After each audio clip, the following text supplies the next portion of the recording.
जय जिजाऊ, जय शिवराय। आज फेसबुक लाईव्हच्या माध्यमातून एक नवा विषय घेऊन आलेलो आहे। तो विषय म्हटला तर आपल्या सर्वांना परिचित आहे। त्या विषयासंदर्भातले बरेचसे गैरसमज समाज मनामध्ये प्रचलित आहेत आणि ते अगदी अलीकडचे आहेत। त्यामुळे तो विषय सत्य पद्धतीने समाजासमोर येण्यासाठी या फेसबुक लाईव्हच्या माध्यमातून छोटासा प्रयत्न करतो आहे। छत्रपती शिवाजी महाराजांची जयंती आपण मोठ्या धूमधडाक्यामध्ये लोकोत्सव म्हणून 19 फेब्रुवारीला साजरी केली। या 19 फेब्रुवारीला साजरी होणाऱ्या छत्रपती शिवाजी महाराजांच्या जयंतीच्या दिवशी प्रबोधनाची एक नवी चळवळ आकारला येत आहे। या प्रबोधनाच्या नव्या चळवळीच्या माध्यमातून नव्या ताकदीची वक्ते छत्रपती शिवाजी महाराजांचं चरित्र खूप चांगल्या पद्धतीने समाज मनामध्ये घेऊन जाण्याचा प्रयत्न करत आहेत। त्याबद्दल सर्व नवोदित वक्त्यांना त्यांचं हार्दिक अभिनंदन, हार्दिक शुभेच्छा। त्यासोबतच ज्या काही जुन्या वक्त्यांनी आपला वारसा म्हणून आमच्यासारख्या वक्त्यांना दिला, त्या संबंध जुन्या वक्त्यांनाही त्यांचे मनापासून आभार। या ठिकाणी वारंवार वापरला जाणारा एक जो विषय, भूषण पाटील जय जिजाऊ, आवाज क्लिअर येतोय? आवाज क्लिअर येत नसेल तर कृपया तशी कमेंट करा। शेखर पाटील ऐकताहेत। एक छत्रपती शिवाजी महाराजांच्या जयंती दिनाच्या निमित्ताने ज्या ताकदीने ही सर्व विषय छत्रपती शिवाजी महाराजांच्या आयुष्यासंदर्भातली मांडली जात आहेत, कुठेतरी विचारांची शिवजयंती साजरी झाली पाहिजे ही जी संकल्पना मराठा सेवा संघ घेऊन चालला होता, मराठा सेवा संघ ही संकल्पना घेऊन जात आहे, याचा निश्चित चांगला परिणाम या ठिकाणी पाहायला मिळतोय की प्रबोधनाच्या माध्यमातून शिवजयंती साजरी होत आहे। तर आपला आजचा मूळ विषय हा आहे की छत्रपती शिवाजी महाराज आणि व्हिएतनाम या विषयावर बऱ्याच ठिकाणी बऱ्याच वक्त्यांनी बऱ्याच पद्धतीच्या चर्चा केलेल्या आहेत आणि प्रत्येक ठिकाणी छत्रपती शिवाजी महाराज आणि छत्रपती शिवाजी महाराजांशी निगडीत व्हिएतनामचा एक प्रसंग वारंवार सांगितला जातो। आता या वक्त्यांच्या यादीमध्ये मी स्वतः सुद्धा आहे की मी स्वतः छत्रपती शिवाजी महाराजांचा आणि या व्हिएतनामचा प्रसंग व्याख्यानांच्या माध्यमातून गेल्या 2-3 वर्षापासून सांगत आहे। मी सुद्धा या गैरसमजुतीचा बळी होतो की छत्रपती शिवाजी महाराज आणि व्हिएतनामचा काहीतरी संबंध आहे, काहीतरी संबंध असेल। अशा पद्धतीच्या माध्यमातून मीही गेल्या 2-3 वर्षापासून शिवजयंतीच्या व्याख्यानांच्या निमित्ताने वक्ता म्हणून जात असताना हा विषय टाळा मिळवण्यासाठी हमखास सांगत होतो। याही वेळी जो लोककल्याणकारी शिवराय नावाचा एक लेख मी लिहिला, या लोककल्याणकारी शिवराय नावाच्या लेखामध्ये व्हिएतनामच्या संदर्भातले काही उल्लेख माझ्याने 1-2 ओळीमध्ये केली गेली। परंतु या सगळ्या गोष्टींच्या मुळामध्ये जात असताना कुठेतरी एक गोष्ट अशी समजायला लागली की छत्रपती शिवाजी महाराजांचा आणि व्हिएतनामचा खरंच काहीतरी संबंध असू शकतो का, काहीतरी संबंध आहे का। तर याच्या खोलात जाण्याचा जेव्हा मी थोडासा प्रयत्न केला तेव्हा एक गोष्ट प्रकर्षाने जाणवली की हा विषय आता कुठेतरी समाजासमोर घेणं गरजेचं आहे। कारण आपण प्रतिइतिहास निर्माण करण्यासाठी जी काही मंडळी प्रयत्न करत आहेत, प्रतिइतिहास निर्माण करण्यासाठी जे प्रयत्न होते हे सत्य छत्रपती शिवाजी महाराजांच्या सत्य विचारांवर आधारित हा प्रतिइतिहास आहे आणि यातून अशा पद्धतीच्या गैरसमजुती होऊ नयेत म्हणून हा प्रसंग मुद्दामून फेसबुक लाईव्हच्या माध्यमातून सांगण्याचा प्रयत्न करतोय। खरं तर जे आपल्याला माहीत आहे ते सांगण्यासाठीचा प्रयत्न करणे, या शिवजयंतीच्या निमित्ताने हीच मोठी भूमिका आणि हीच मोठी खुणगाट मनाशी बांधलेली आहे की ज्या ज्या गोष्टी आपल्याला माहीत आहेत त्या समाजासमोर लेखणीच्या माध्यमातून गेल्या पाहिजेत, बोलण्याच्या माध्यमातून गेल्या पाहिजेत, व्हिडिओच्या माध्यमातून गेल्या पाहिजेत, हे सांगण्याचा हा छोटासा प्रयत्न आजपासून करत आहे।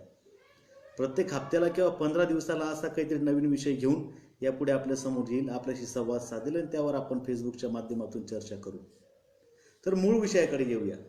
मूळ विषय असा आहे की छत्रपती शिवाजी महाराज आणि व्हिएतनाम या प्रसंगाची सत्यता काय।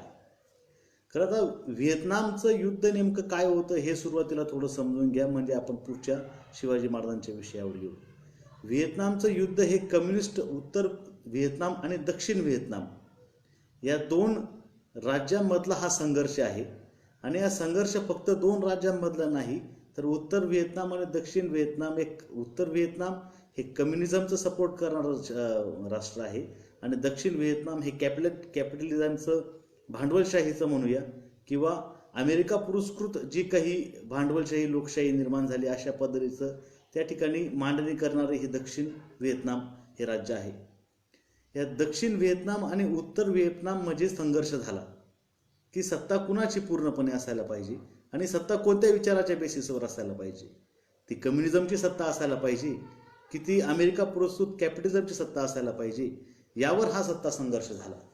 ज्यावेळी दुसरं महायुद्ध समाप्त झालं, दुसरं महायुद्ध समाप्त झाल्यानंतर शीतयुद्ध नावाचं एक प्रकरण संपूर्ण जगाने अनुभवलं आहे. तुम्हाला आम्हाला सगळ्यांना माहिती आहे की शीतयुद्ध सुरू झाल्यानंतर जोपर्यंत बर्लिनची भिंत कोसळून सोव्हिएत युनियनचं रशियामध्ये रूपांतर होत नाही, दोन जर्मनी एकत्र जोपर्यंत आले नाही तोपर्यंत शीतयुद्ध संपलं नाही.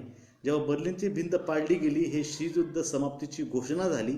मग 1992 नंतरचे जागतिकीकरणाचं वगैरे वारं भारतामध्ये वाहू लागलं आणि इतरही ठिकाणी ते अगोदरच 1989च्या नंतर हे सगळं जागतिकीकरणाच्या गोष्टी सुरू झाल्या.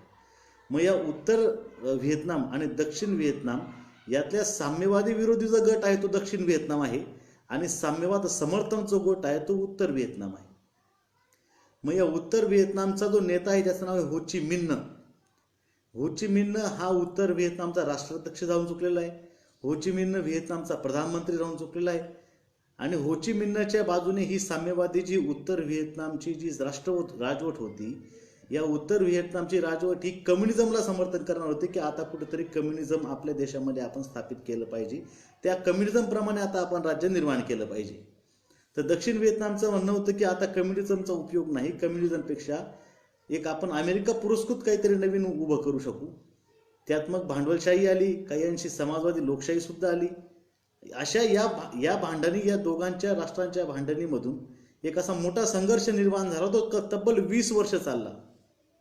दक्षिण व्हिएतनामच्या बाजूने अमेरिकासारखी, दक्षिण कोरियासारखी, ऑस्ट्रेलियासारखी जी काही, त्यात USA काही भाग आला, जी काही युरोपियन कंट्रीजची काही राज्य होती, स्पेन होता, फ्रान्स होता, ही राज्य दक्षिण व्हिएतनामच्या बाजूने जी बलाढ्य राज्य समजली गेली, ती बलाढ्य राष्ट्र समजली गेली, सगळी दक्षिण व्हिएतनामच्या बाजूने उभी राहिली. त्यात अमेरिका हा आघाडीचा आणि सक्रियपणे युद्धामध्ये उतरलेला, अमेरिका हा सक्रियपणे युद्धामध्ये उतरलेला राष्ट्र होतं, जो दक्षिण व्हिएतनामकडून होतं. ही साम्यवादी आघाडीच्या म्हणजे हो ची मिन्हच्या विरोधामध्ये उभी असणारी आघाडी होती. परत पुढचा मुद्दा असा आहे की उत्तर व्हिएतनामचा नेता आहे हो ची मिन्ह.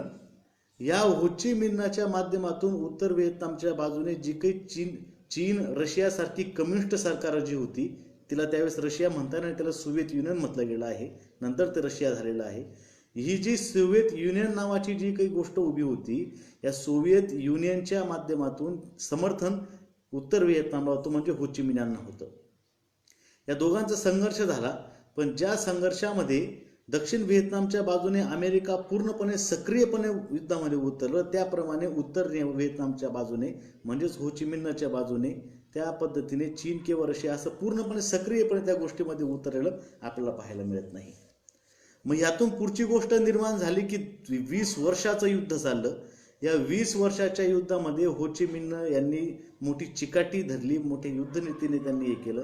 गनिमी काव्याचा वापर आपण केलं त्याला म्हणतो, त्याही गोष्टी आपण आता पुढे पाहणार आहोत. तर या गनिमी काव्याच्या माध्यमातून त्यांनी त्या ठिकाणी वेगळं काहीतरी, त्याला गोरिला वॉरफेअर वगैरे नाव दिलं असेल किंवा त्यांची काही वेगळी युद्ध पद्धती असतील, ती वापरली. आता ती युद्ध पद्धती वापरल्यानंतर 20 वर्षाचं अमेरिकासारख्या बलाढ्य राष्ट्राशी दक्षिण व्हिएतनाम सोबत जी काही युद्ध झाली ते 20 वर्ष झाले आणि 20 वर्षाच्या युद्धामध्ये 58,000च्या वर अमेरिकेची सैनिक मारली गेली. जेवढे बॉम्ब हल्ले व्हिएतनामवर झाले तेवढे बॉम्ब हल्ले दुसऱ्या महायुद्धात सुद्धा पूर्णपणे इतके बॉम्ब हल्ले झाले नाहीत, इतके बॉम्ब हल्ले या उत्तर व्हिएतनामवर झाले. पण याही मोठ्या संकटातून धैर्याने, चिकाटीने, नियोजनबद्ध पद्धतीने उत्तर व्हिएतनामने दक्षिण व्हिएतनामवर विजय मिळवला. आता विजय मिळवला ही गोष्ट इथंपर्यंत ठीक आहे. पण कंपॅरिझन नेमकं त्याच्या पुढे असं झालं की छत्रपती शिवाजी महाराजांनी या छत्रपती शिवाजी महाराजांची प्रेरणा व्हिएतनामच्या राष्ट्राध्यक्षांनी घेतली का? त्यासोबतच व्हिएतनामच्या राष्ट्राध्यक्षांच्या म्हणजे हो ची मिन्हच्या समाधीवर छत्रपती शिवाजी महाराजांचा मावळा इथं चिर शांती घेत आहे अशा संदर्भातले काही उल्लेख आहेत का? जो छत्रपती शिवाजी महाराजांचा पुतळा व्हिएतनाम शहरामध्ये हो ची मिन्ह शहरामध्ये दाखवला जातो, हा पुतळा खरंच छत्रपती शिवाजी महाराजांचा आहे का? आणि खरंच छत्रपती शिवाजी महाराजांची प्रेरणा हो ची मिन्हने घेतली का? ही मूळ आजच्या आपल्या या फेसबुक लाईव्हच्या माध्यमातून उलगडण्यासारखी सांगण्यासारखी गोष्ट आहे. मुद्दामून या सुरुवातीच्या व्हिएतनाम म्हणजे नेमकी कोणती कंट्री? हा आग्नेय आशियाचा भाग आहे. आग्नेय आशियाचा भाग म्हणजे आपल्या बाजूला चीन आहे, चीनच्या बाजूला व्हिएतनाम आहे. म्हणजे आपल्याच आशिया खंडातला हा एक व्हिएतनाम नावाचा देश आहे. तर मुद्दा नंबर दुसरा असा की छत्रपती शिवाजी महाराजांच्या विचारांचं अनुसरण यांनी केलं का? तर त्यांनी शिवाजी महाराजांच्या विचारांचं अनुसरण केलं असं ज्यांनी सांगितलं, आता ही क्लुप्ती नेमकी सुचली कुणाला याचा कुणाला आतापर्यंत शोध लागलेला नाही की हे नेमकं उदाहरण सांगितलं कोणी, हे कोणी ऐकलं कोणी. सांगितलं फक्त एवढं जातं की निनाद बेडेकर नावाचे आपले शिवइतिहासकार आहेत. आपले म्हणजे ते आपले नाहीत, ते प्रतिगामी विचारांचे आहेत, संघाच्या मुशीतले आहेत, महाराष्ट्रातले आहेत म्हणून आपले म्हटलो. की या निनाद बेडेकरांनी एक प्रसंग असा सांगितला की ज्या वेळेस मोहन धारिया हे नियोजन आयोगाचे अध्यक्ष होते, नियोजन आयोगाचे अध्यक्ष मोहन धारिया असताना या मोहन धारियांनी निनाद बेडेकरांना असं सांगितलं की हो ची मिन्ह मला असे म्हटले होते की छत्रपती शिवाजी महाराजांची प्रेरणा आम्ही घेतली आहे आमच्या युद्धासाठी. आता यांचा कार्यकाल पाहिल्यानंतर नियोजन आयोगाचे अध्यक्ष होण्याच्या अगोदर हो ची मिन्ह वारलेले आहेत. हे 1974 आयोगाचे अध्यक्ष झाले, ते 1969 का कधीतरी वारलेले आहेत. म्हणजे सांगी वांगेवर संपूर्ण प्रकरण गेलेले आहे. आणि मग बऱ्याच ठिकाणी निनाद बेडेकर साहेबांनी सुद्धा या प्रसंगाचा उल्लेख केला.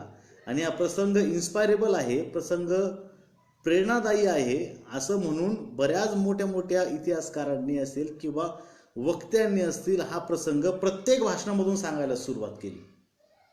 हा प्रसंग प्रत्येक भाषणातून सांगायला सुरुवात केली. आता नेमका प्रसंग नेमका कोणता आहे तो मी तुम्हाला सांगतो, जो मीही माझ्या भाषणामध्ये नेहमी वापरायचो. मी तुम्हाला अगोदरच म्हटलो की मी माझ्या भाषणामध्ये नेहमी वापरायचो, तो आता या वर्षीपासून वापरणं मी बंद करून दिलेलं आहे. प्रसंग असा आहे की छत्रपती शिवाजी महाराजांची प्रेरणा व्हिएतनामने घेतली.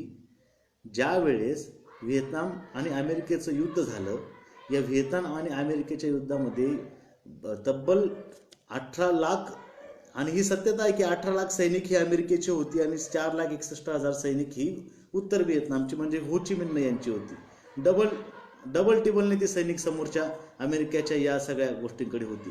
पण यात छत्रपती शिवाजी महाराजांच्या विचारांचं अनुसरण केल्यामुळे, छत्रपती शिवाजी महाराजांची गनिमी कावा नावाची युद्धनीती त्या ठिकाणी अवलंबल्यामुळे, छत्रपती शिवाजी महाराजांच्या सैन्याला दिलेले आदेश त्या ठिकाणी आपण अप्लाय केल्यामुळे हो ची मिन्ह हे बलाढ्य अशा अमेरिकेसारख्या देशाविरुद्ध लढू शकले आणि त्यांना हरवू शकले. ही गोष्ट मग आम्हाला समजली कशी? ही कथा सांगितली जाते, ती कथा मी तुम्हाला सांगतोय की ही कथा नेमकी अशी सांगितली जाते की ही गोष्ट आम्हाला समजली कशी? तर ही गोष्ट आम्हाला समजली जेव्हा व्हिएतनामचे परराष्ट्रमंत्री भारत दौऱ्यावर आली. भारत दौऱ्यावर परराष्ट्र मंत्री आल्यानंतर दिल्लीतली तिने तिची सर्व सोपस्कार आटोपली. दिल्लीतली तिने सर्व सोपस्कार आटोपल्यानंतर तिने तिथे विचारलं दिल्लीच्या त्या पुरातत्व खात्याच्या माणसांना की रायगड कुठे आहे. रायगड कुठे म्हटल्यानंतर सगळे माणसं हादरली की हिला रायगडशी नेमकं काय काम, हिला रायगडशी नेमकं काय काम. पण तिला विचारलं गेलं की तुला रायगडशी काय काम. पण त्या परराष्ट्र मंत्रीने सांगितले की मला रायगडला घेऊन चला, मग रायगडवर मला शिवाजी महाराजांच्या चरणी नतमस्तक व्हायचं आहे. मग ते परराष्ट्र मंत्री रायगडावर आल्यानंतर त्यांनी छत्रपती शिवाजी महाराजांच्या पुतळ्याला नतमस्तक केलं आणि नतमस्तक केल्यानंतर रायगडावरची माती आपल्या पिशवीमध्ये भरली. आता रायगडावरची माती आपल्या पिशवीमध्ये भरल्यानंतर प्रश्न सगळ्यांना असाच पडला की रायगडची माती आपल्या पिशवीमध्ये का भरली. मग काही पत्रकार मंडळींनी तिला विचारलं की मॅडम रायगडाची माती तुम्ही तुमच्या पिशवीमध्ये का भरत आहेत. तेव्हा तिने असं सांगितलं की छत्रपती शिवाजी महाराजांची प्रेरणा घेऊन आम्ही अमेरिकेसारख्या बलाढ्य शक्तीशी लढलो आणि या बलाढ्य शक्तीशी लढल्यानंतर आम्ही अमेरिकेसारख्या बलाढ्य शक्तीला नेस्तनाबूत करू शकलो, हरवू शकलो, ते फक्त छत्रपती शिवाजी महाराजांच्या यांच्यामुळे. आणि आजही आमचे जे राष्ट्रपुरुष होते हो ची मिन्ह, या हो ची मिन्हांच्या समाधीवर छत्रपती शिवाजी महाराजांचा मावळा येथे चीर समाधी घेत आहे, अशा पद्धतीची उल्लेख आहेत. म्हणून छत्रपती शिवाजी महाराज आमची प्रेरणास्थळ आहेत, म्हणून छत्रपती शिवाजी महाराजांना आम्ही मानतो. आणि ही माती मी माझ्या पिशवीमध्ये घेऊन चालली, ही माती मी व्हिएतनामच्या मातीमध्ये मिसळेल. म्हणजे छत्रपती शिवाजी महाराजांनी जशी मावळे निर्माण केली तशी मावळे व्हिएतनामच्या मातीतून अजून निर्माण होतील आणि अशा बलाढ्य शक्तींशी लढू शकतील, अशा पद्धतीचं उत्तर या व्हिएतनामच्या परराष्ट्र मंत्री यांनी दिलं. आणि मग सर्व लोक खाली बसलेली आपली टाळ्या वाजवायला तयार असतात. टाळ्या वाजवण्यासारखा प्रसंग आहे, प्रेरणादायी प्रसंग आहे, याच्याबद्दल कोणालाही दुमत नाहीच आहे. विषय असा आहे की याच्या खोलात गेल्यानंतर जेव्हा आपण सगळ्या गोष्टी पाहतो की ही अमेरिकेची व्हिएतनामची परराष्ट्र मंत्री भारतामध्ये नेमकी आली कोणत्या वर्षी, कोणालाच कुठे उत्तर नाही. कोणत्या पेपरमध्ये बातमी दिली गेली, कोणालाच ते उत्तर नाही. मागे कोणीतरी पुण्यनगरीचा मला उल्लेख केलेला आहे की पुण्यनगरी पेपरमध्ये ही बातमी आलेली आहे. ते असेल ती खोटी बातमी आहे. या परराष्ट्रमंत्री आल्या जरी असतील भारतामध्ये कधीतरी, तरी ते रायगडावर आल्याचे कुठल्याही पद्धतीचे पुरावे उपलब्ध नाहीत. आणि राहिला दुसरा विषय की हो ची मिन्हच्या समाधीचा विषय, तर या हो ची मिन्ह नावाचं व्हिएतनाममध्ये शहर आहे. या युद्ध समाप्ती झाल्यानंतर दक्षिण व्हिएतनाम आणि उत्तर व्हिएतनाम एकत्र झाली, दोघी एकत्र केली गेली आणि व्हिएतनाम गणराज्य नावाचं एक नवं राष्ट्र निर्माण झालं, ज्याचा प्रधानमंत्री राष्ट्राध्यक्ष वगैरे हा हो ची मिन्ह होता. त्याच्या नावाने ते शहर जे होतं अगोदर त्याचं नाव हो ची मिन्ह शहर ठेवण्यात आलं. त्या हो ची मिन्ह शहरामध्ये या हो ची मिन्हची समाधीच नाही. गंमत अशी आहे की हो ची मिन्हची समाधी नाही, तर हो ची मिन्हच्या समाधीवर छत्रपती शिवाजी महाराजांचा मावळा इथे चीर समाधी घेत आहे, असं लिहिलं. नेमकं कोणी पाहिलं, कोणी हेच आतापर्यंत समजलेलं नाही. दुसरा मुद्दा असा की छत्रपती शिवाजी महाराजांचा पुतळा त्या व्हिएतनामच्या एका ठिकाणी लावलाय असं आपल्याला सांगितलं गेलं. फेसबुक आणि सोशल मीडियाच्या माध्यमातून, वेगवेगळ्या माध्यमातून त्या पोस्ट तशा दाखवल्या गेल्या. त्या पोस्टच्या माध्यमातून दाखवण्यात आलं की छत्रपती शिवाजी महाराजांचा पुतळा या ठिकाणी आहे.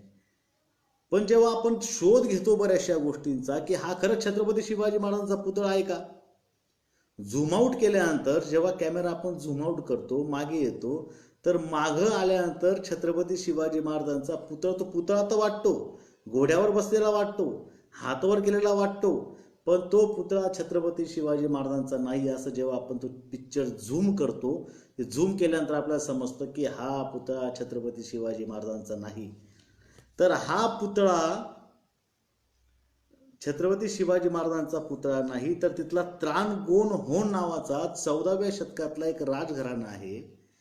या राजघराण्याचा हा सेनानायक आहे त्रानगोन नावाचा. या त्रानगोन नावाच्या सेनानायकाचा तो पुतळा आहे आणि त्याच्या हातामध्ये तलवार नाही, तर त्याच्या हातामध्ये कबूतर आहे. इतकी खोटी माहिती अशा पद्धतीने आमच्या समोर मांडली गेली, ही आश्चर्याची गोष्ट आहे नाही.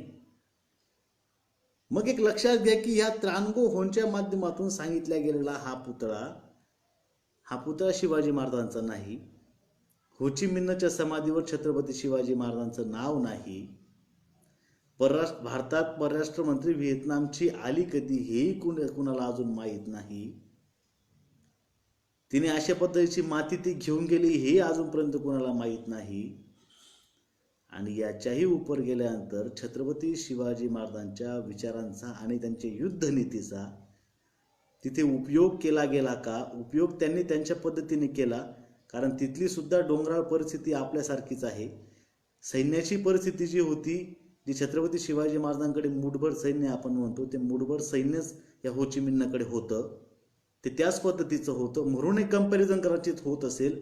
पण त्या हो ची मिन्हच्या कुठल्याही चरित्रामध्ये मी स्वतः वाचलेले नाहीत, पण ज्या लोकांनी ती चरित्र धुंडाळली, वाचली, डॉक्टर संदीप कदम सारखी काही लोक त्या ठिकाणी स्वतः जाऊन आली. महाराष्ट्रातली बरीचशी ज्यांना उत्सुकता होती की खरंच अशा पद्धतीने काही असू शकतं का, हे जर असेल तर खूप प्रेरणादायी आहे. इतक्या मोठ्या पद्धतीने जर व्हिएतनामने प्रेरणा घेत नसेल तर ही खरंच प्रेरणादायी गोष्ट आहे. हे खऱ्या अर्थाने शोधायला आपली महाराष्ट्रातली बरीच लोक व्हिएतनाममध्ये गेली तर त्यांचा भ्रमनिरास झाला की ही गोष्ट खोटी आहे. तिथल्या बहुतांशी म्हणण्यापेक्षा भरपूर लोकांना शिवाजी महाराजांचा इतिहास आणि नाव माहीत नाही. हिस्टोरिकल आर्काइव्हजमध्ये असणारी जी काही डॉक्युमेंटेशन आहेत, जी ह्या सगळ्या मंडळींनी जी तिथं व्हिएतनाममध्ये जाऊन पाहिली, तिथल्या इतिहास संशोधकांशी बोलली, त्यांच्याशी चर्चा केली, तिथे लोकांना शिवाजी महाराजांच्या बाबतीमध्ये जेव्हा विचारलं तेव्हा एकाही कुठेच असा लिखित पुरावा किंवा ठोस पुरावा म्हणू शकू असा कुठलाही पुरावा हो ची मिन्हने शिवाजी महाराजांची प्रेरणा घेतली अशा संदर्भातला नाही. जर अशा पद्धतीच्या या गोष्टी इतक्या स्पष्टपणे आता समोर येत असतील तर आपण आता काही गोष्टी बदलल्या पाहिजेत. खरं तर एक गोष्ट नेहमी सांगायची राहून जाते की ही राष्ट्रपुरुषांना अशा पद्धतीच्या खोट्या इतिहासाच्या खोट्या आधारांची गरज नाही. इतक्या स्पष्टपणे त्यांचं चरित्र जगभरामध्ये आज अभ्यासलं जात आहे, ही आनंदाची गोष्ट आहे.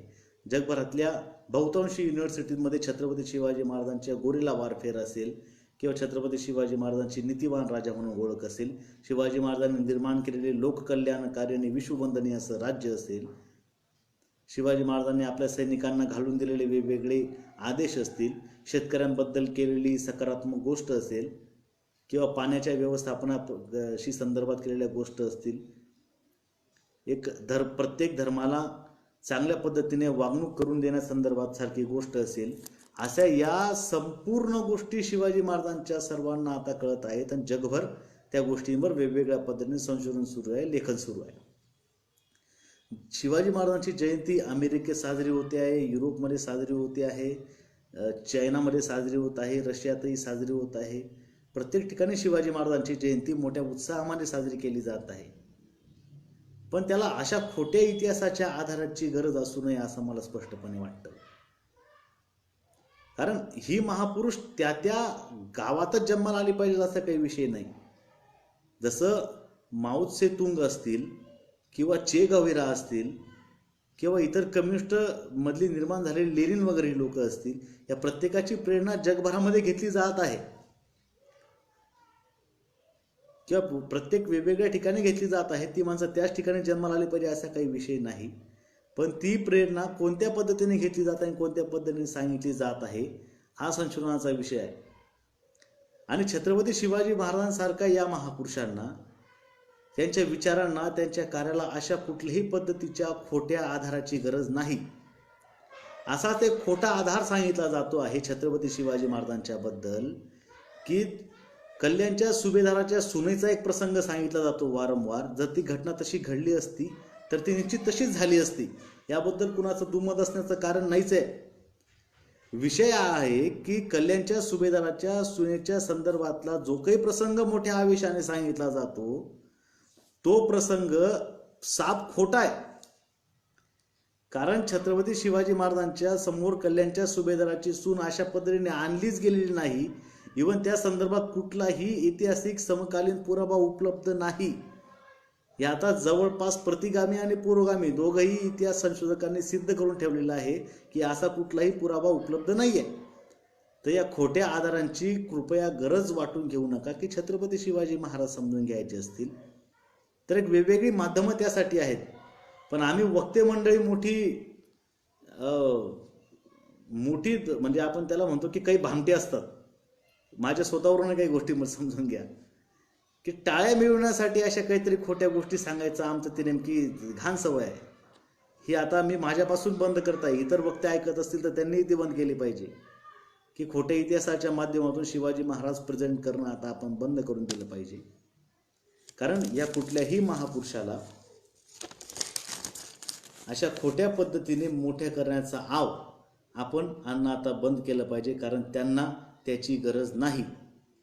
म्हणून छत्रपती शिवाजी महाराज आणि हा व्हिएतनामचा प्रसंग, गनिमी काव्याचा जो वारंवार उल्लेख येतो, गनिमी कावा फक्त शिवाजी महाराजांनी सुरू केला का? अजिबात नाही. कारण त्याच्या अगोदर सुद्धा गनिमी कावा हा राजे शहाजी, ज्याला आपण शिवनीती म्हणतो. समोरचे त्याला गनिमी कावा म्हणायचे. गनिम वापरतो म्हणजे तो गनिमी कावा, पण त्याला आपण शिवनीती म्हटलो. ही शिवनीती या अगोदर वापरली गेली नव्हती का? 100% वापरली गेलेली आहे. या अगोदर खुद्द राजे शहाजींनी ती वापरलेली आहे. त्याच्या अगोदर मलिक अंबरने ती वापरलेली आहे. भारतामधल्या बऱ्याचशा राजवटींनी ती वापरलेली आहे आणि जगभरातल्याही बऱ्याचशा राजवटींनी अशा पद्धतीचं युद्धतंत्र वापरलेलं आहे. तेच युद्धतंत्र व्हिएतनाममध्ये सुद्धा वापरलं गेलं, पण ते छत्रपती शिवाजी महाराजांचं आहे म्हणून वापरलं गेलं तर ही गोष्ट खोटीच आहे ना. तिथल्या स्थानिक डोंगराळ परिस्थितीनुसार, तिथल्या स्थानिक लोकांच्या ताकदीनुसार, तिथल्या स्थानिक नेत्याच्या इच्छाशक्तीनुसार, तिथल्या स्थानिक नेत्याच्या प्रबळ इच्छाशक्तीनुसार ही सगळी गोरिल्ला वॉरफेअर नावाची युद्ध पद्धत वापरली गेलेली आहे. ती छत्रपती शिवाजी महाराजांनी प्रचंड ताकदीने वापरली म्हणून काहींना तो गैरसमज होण्याचा संभव होतो की ही युद्धनीतीची सुरुवात किंवा या युद्धनीतीचं एस्टॅब्लिशमेंट जी कोणी केली असेल ती छत्रपती शिवाजी महाराजांनी केलेली आहे. पण ती एस्टॅब्लिशमेंट छत्रपती शिवाजी महाराजांनी केलेली नाही, तर तिचा परिणामकारक वापर छत्रपती शिवाजी महाराजांनी त्या ठिकाणी करून घेतलेला आहे.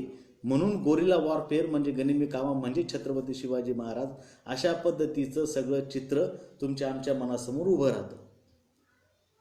या फेसबुक लाईव्हच्या माध्यमातून सांगण्याचा प्रयत्न हाच आहे की उत्तर कोरिया दक्षिण कोरियामधले झालेला युद्ध संघर्ष, त्यातून निर्माण झालेल्या दुसऱ्या महायुद्धानंतर निर्माण झालेलं शीतयुद्ध, या शीतयुद्धाची समाप्ती जरी बर्लिनच्या भिंतीच्या आसपास झाली असेल 1989च्या आसपास, पण त्याच्या अगोदर 1955 ते 1975च्या असे 20 वर्ष चाललेलं हे अमेरिका, दक्षिण व्हिएतनाम, दक्षिण कोरिया, ऑस्ट्रेलिया विरुद्ध उत्तर कोरिया म्हणजेच होचिमिन यांचं उत्तर कोरिया, सोव्हिएत युनियन, चीन अशा कम्युनिस्ट कम्युनिस्ट शासकांनी निर्माण केलेली जी काही शीतयुद्धकालीन परिस्थिती होती, ती दोन विचारांची परिस्थिती होती की राष्ट्रावर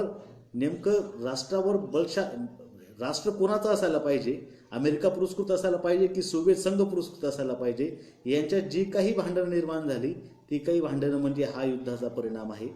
यात छत्रपती शिवाजी महाराजांचं नाव फक्त आपल्याला अभिमान वाटासाठी म्हणून घातलं गेलेलं आहे. त्यात कुठेही सत्यता नाही. अधिक माहितीसाठी डॉक्टर संदीप कदम यांची व्हिडिओ तुम्ही पहा, त्यांनी सविस्तर या गोष्टी अजून मांडलेल्या आहेत. अजून कुणाला काही शोधायचं असेल त्यांनी आता या गोष्टी मी काय इतिहास संशोधनाच्या लायब्ररीमध्ये जाऊन शोधलेल्या नाही आहेत.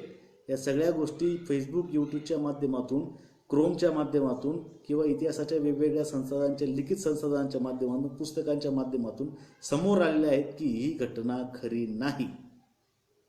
त्यामुळे यापुढे अशा पद्धतीची व्हिएतनामच्या संदर्भातली, प्रश्नांच्या संदर्भातली कुठलीही गोष्ट शेअर करू नका. नव्हे तर छत्रपती शिवाजी महाराज असतील, डॉक्टर बाबासाहेब आंबेडकर असतील, महात्मा फुले असतील किंवा कुठलेही महापुरुष असतील, या महापुरुषांच्या आयुष्यातील सत्य घटनांवर आधारितच, कारण त्यांनी इतकं काही निर्माण करून ठेवलेलं आहे की ते सांगतच आपल्याला व्याख्यानांचा पूर्ण वेळ जातो. तर या खोट्या गोष्टी सांगण्याची गरज नाही, एवढी मी विनंती करतो. पुढच्या वेळी छत्रपती शिवाजी महाराजांच्या कालीन परिस्थितीशी निगडीत अजून कुठला तरी नवीन खुलासा किंवा अजून कुठली तरी नवीन गोष्ट आपल्यासमोर घेऊन येईल. मी पंकज रणदिवे, संपर्कात राहूया. माझा नंबर तुमच्या सगळ्यांकडेच आहे, नसेल तर कमेंट बॉक्समध्ये मी टाकून ठेवतो. आणि काही प्रश्न असतील तर मला वैयक्तिक तुम्ही इथंही विचारू शकता, वैयक्तिक मेसेंजरलाही विचारू शकता किंवा फोन करूनही विचारू शकता. आपल्या सर्वांसाठी मी अवेलेबल आहे. धन्यवाद. जय जिजाऊ, जय शिवराय, इन्कलाब जिंदाबाद.